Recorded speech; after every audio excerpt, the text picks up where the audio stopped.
Ancient Egyptians saw death not as an ending, but as a continuation of life in another realm. The body was the vessel for the soul, and if preserved correctly, it allowed safe passage into eternity. Families prepared by securing amulets, prayers, and items for the deceased, believing these offerings gave protection in the dangerous journey ahead.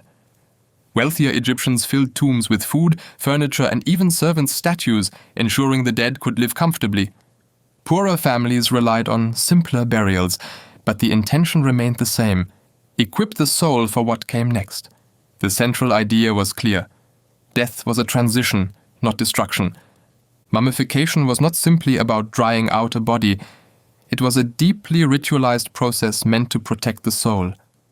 Priests removed organs, dried the body with natron salt, and wrapped it in linen infused with resins and oils. Every stage had symbolic prayers, from purifying the body to sealing it with sacred charms.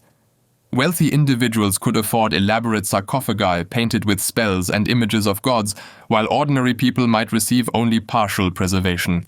Yet, even a modest attempt at mummification reflected belief in eternal life. What outsiders often view as gruesome was, to Egyptians, an act of deep reverence. Beyond the physical body, Egyptians believed the soul needed guidance through the afterlife's dangerous paths. That guidance came from the Book of the Dead, collections of spells, hymns, and instructions written on papyrus and buried with the deceased. These texts acted like a spiritual survival manual, ensuring the soul could pass through trials, avoid demons, and reach Osiris, god of the dead. Wealthy families often commissioned long, decorated scrolls, while poorer ones relied on short excerpts or oral prayers. The underlying principle was the same: without proper words, the soul risked getting lost. Even today, the concept reflects a universal truth. People seek rules and rituals to face the unknown. In Mesopotamia, death meant the spirit descended to a dark underworld ruled by Ereshkigal. Unlike Egyptian eternity, this realm was shadowy and joyless. Families believed the only relief came from continuous offerings left at graves. Food, drink, and oil were provided so the dead would not grow hungry or restless. Neglecting these duties risked unleashing angry spirits that might return to torment the living. Rich households arranged elaborate rituals, while common people poured simple libations of water or beer. At its core, the practice tied the living to the dead through responsibility. Death did not sever bonds, it demanded maintenance. For the ancient Greeks, death meant a journey across the River Styx into the underworld. To make that crossing, the soul needed to pay Charon, the ferryman. Families placed a coin, often called an obol, in the mouth or on the eyes of the deceased. Without payment, the spirit risked wandering the shore eternally. This simple ritual shows how practical symbols like a coin were believed to unlock spiritual gateways. Wealthier Greeks might use precious metals, while poorer families relied on the smallest copper coin. The meaning, not the value, mattered. Even today, we see echoes of this in modern traditions of leaving tokens or flowers with the dead. Beyond burial, Greeks honored the dead with public events. Funeral games, athletic contests in memory of a hero, were seen as both a tribute and a way to grant glory beyond death. These contests included chariot races, wrestling, and even poetry recitals. The famous Iliad describes funeral games for Patroclus, showing how death could inspire displays of strength, loyalty, and cultural pride. For ordinary citizens, rituals were simpler: offerings at graves or annual ceremonies to remember ancestors. Yet the principle remained. Death became a stage for reinforcing communal values. By turning grief into shared action, the living found purpose. In ancient Rome, funerals blended spectacle with tradition. Wealthy families often staged large processions with musicians, mourners, and actors wearing wax masks of ancestors, reminding the crowd of the family's lineage. The body was carried to the pyre or tomb, where speeches celebrated the virtues of the deceased. Ordinary Romans had simpler ceremonies, but nearly every household maintained a small shrine, the lararium, where offerings were made to ancestors. This daily connection between living and dead reinforced the idea that family bonds did not end with death. Romans treated remembrance as a civic duty as much as a private act. The Norse viewed death as a passage into Valhalla or other realms, depending on a warrior's fate. One of the most striking customs was ship burial. A chieftain might be placed in a boat with weapons, treasures, and even sacrificed animals or servants, then set ablaze or buried beneath a mound. The ship symbolized both status and the journey to the afterlife. For common people, simpler cremations or ground burials were the norm, but fire remained central, transforming the body into smoke, believed to carry the soul to the gods. This blend of fire, wood, and sea reflected the Norse connection to nature and warfare. While ship burials captured attention, Viking sagas and archaeology reveal darker elements of Norse funerary rites. In some cases, slaves or concubines were sacrificed to accompany their master into the afterlife.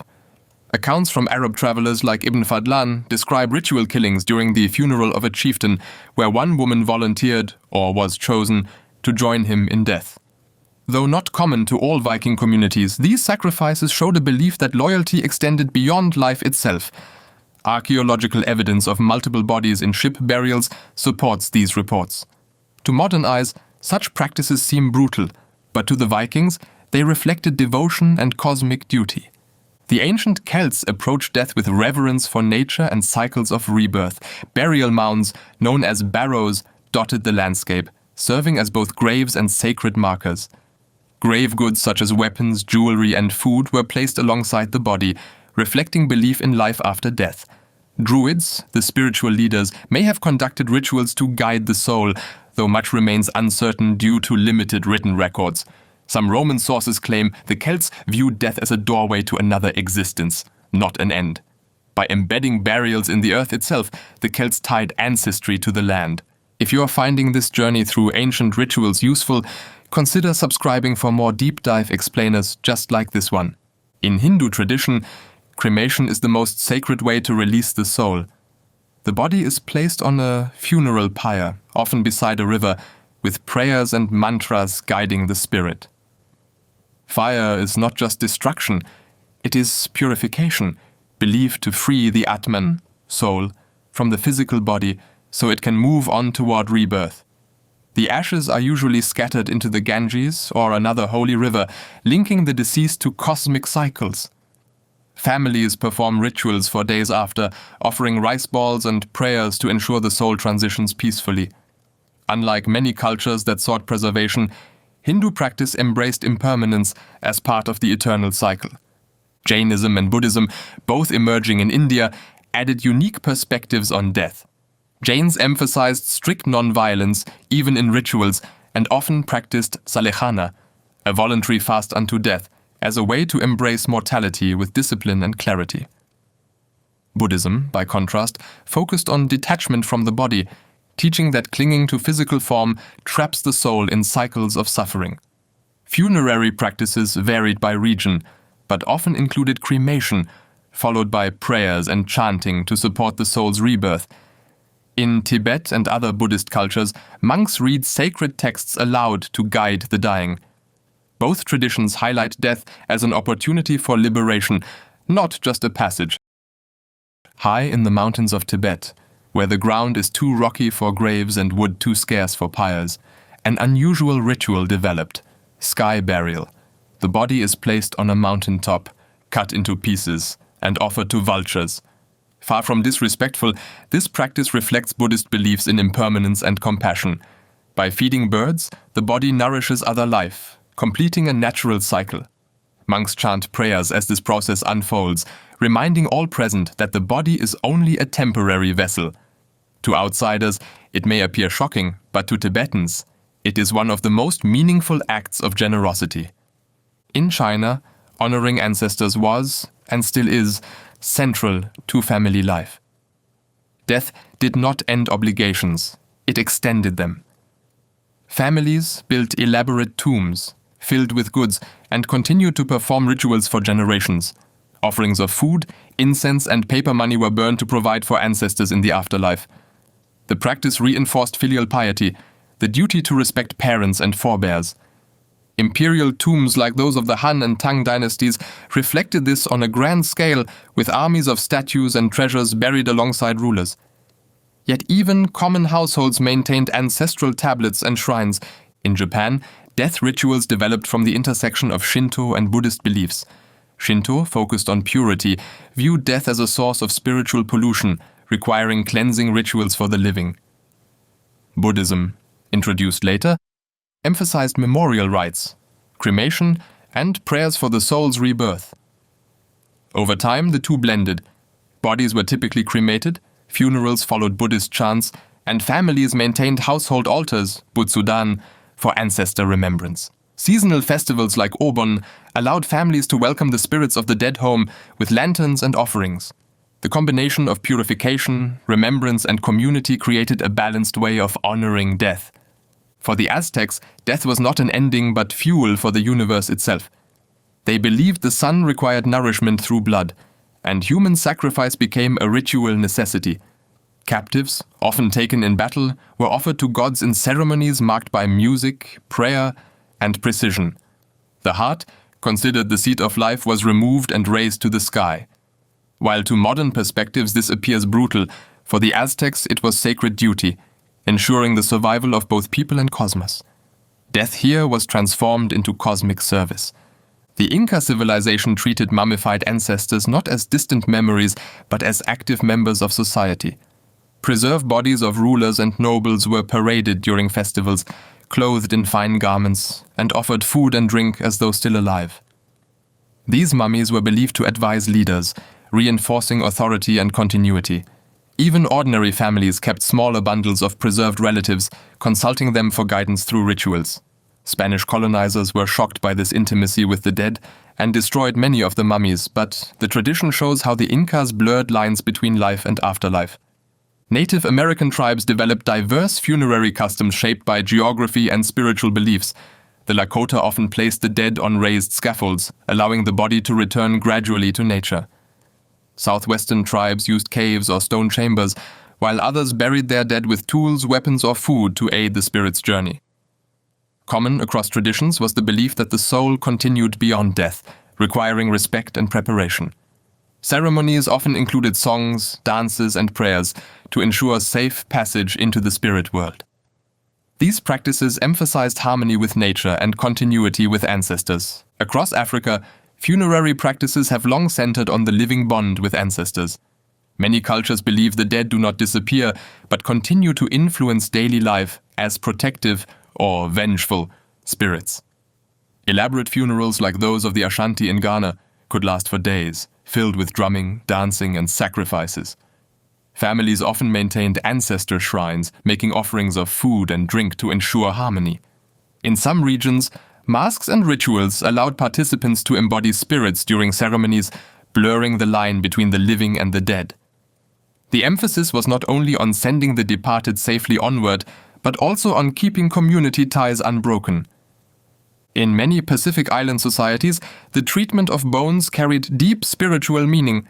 Some communities preserved skulls of ancestors, displaying them in homes or sacred spaces as guardians. Others believed spirits lingered in the sea, leading to burials near shorelines or ceremonies involving canoes. The Maori of New Zealand practiced secondary burials, cleaning and reinterring bones after decomposition, showing respect for both body and spirit. These rituals tied people closely to their environment. Land, sea, and sky formed part of the spiritual journey. The connection to ancestors was not distant, but intimate and ever-present. In some ancient cultures, consuming the body of the dead was not viewed as barbaric, but sacred. Certain tribes in South America and parts of Melanesia practiced endocannibalism, where family members ritually consumed portions of the deceased. This was believed to honor the dead, absorb their spirit, and keep them within the community. Rather than abandonment, it was seen as ultimate closeness, ensuring nothing of the loved one was lost to the earth. Outsiders condemned these practices as savage, but within their context, they reflected deep reverence. Across cultures, Egyptian tombs, Norse pyres, Hindu cremations, Aztec sacrifices, one theme persists. Death is not final. It is transition, transformation, or rebirth. Societies shaped their rituals to face the unknown, whether by feeding spirits, guiding souls with chants, or returning bodies to nature. While methods differed, the purpose was shared: to make meaning out of mortality. Rituals gave structure to grief, turned fear into duty, and bound communities across generations. Across thousands of years, rituals of death have reflected not only how people understood the afterlife, but how they understood themselves. Whether through fire, earth, or sky, each custom tried to bridge the gap between the living and the dead. What may look strange or even disturbing to us carried profound meaning to those who practiced them. By learning from these traditions, we recognize that while cultures differ, the human search for continuity remains the same.